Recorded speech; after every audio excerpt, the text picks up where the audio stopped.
இன்றைக்கு எடப்பாடி பழனிசாமியும் ஓ பன்னீர்செல்வமும் தமிழ்நாட்டுடைய உரிமைகளை கடந்த 10 ஆண்டு காலம் அடகு வைத்தார்கள்.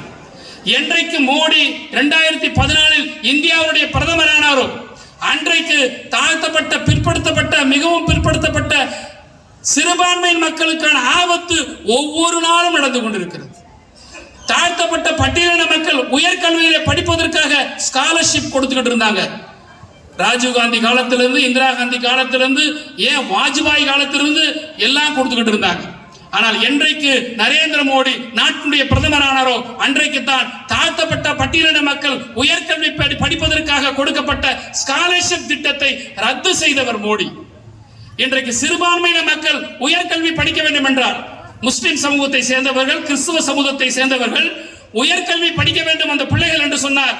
அவர்களுக்கான ஸ்காலர்ஷிப் ஸ்கீமையும் ரத்து செய்தவர் இந்த மோடி.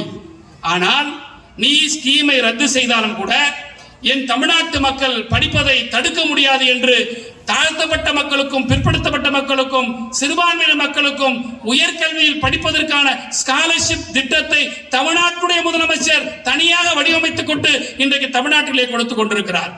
புதுமை பெண் திட்டம் என்ன திட்டம்? நம்ம வீட்டில் இருக்கிற பொம்பளை பிள்ளைகளை கவர்மெண்ட் ஸ்கூல்ல படிக்குது அல்லது கவர்மெண்ட் எய்டட் ஸ்கூல்ல படிக்குது. காலேஜுக்கு போகணும், ஒரு டிப்ளமா படிக்கணும், ஹையர் எஜுகேஷன் போகணும், அதுக்கு ஒரு பண வசதி வேணும். அந்த பண வசதி இல்லாத காரணத்திற்காக எந்த பெண் பிள்ளையும் படிப்பு நின்றுடக்கூடாதுன்னு சொல்லி மாதம் 1000 ரூபாய் அந்த பெண் குழந்தையினுடைய அக்கௌண்ட்ல வந்து கொண்டு வருகிற திட்டம் தான் புதுமை பெண் திட்டம் என்கின்ற திட்டம். இந்தியாவில் எங்கேயுமே கிடையாது, தமிழ்நாட்டில் மட்டும்தான் இருக்கிறது. இந்த புதுமை பெண் திட்டத்தை நடைமுறைப்படுத்தி ஒவ்வொரு பள்ளிகளுக்கும் செல்லுகிற பொழுது என்னை போன்ற அண்ணன் ஆர் டி சேகரை போன்ற சட்டமன்ற உறுப்பினர்களுக்கு இருக்கிற நெருக்கடி என்னவென்று சொன்னால், பெண் பிள்ளைங்களுக்கு புதுமை பெண் திட்டத்தை தொடக்கி வச்சுட்டு பேசுறோம். அங்க ஆம்பளை பசங்க தலையை குடிஞ்சுன்னு ரியாக்ஷனே இல்லாம இருப்பானு.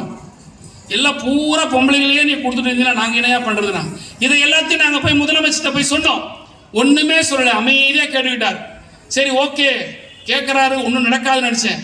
ஆனால் இந்த தலைவன் அடுத்த நிதியாண்டில் எந்த ஆண்டு பெண்களுக்கு புதுமை பெண் திட்டத்தை கொடுத்தாரோ ஓராண்டு கழித்து ஆண் மகன்களும் அதே போல் 1000 ரூபாய் பெறுகிற தமிழ் புதுவன் திட்டத்தை அறிவித்த தலைவன் நம்முடைய தலைவன்.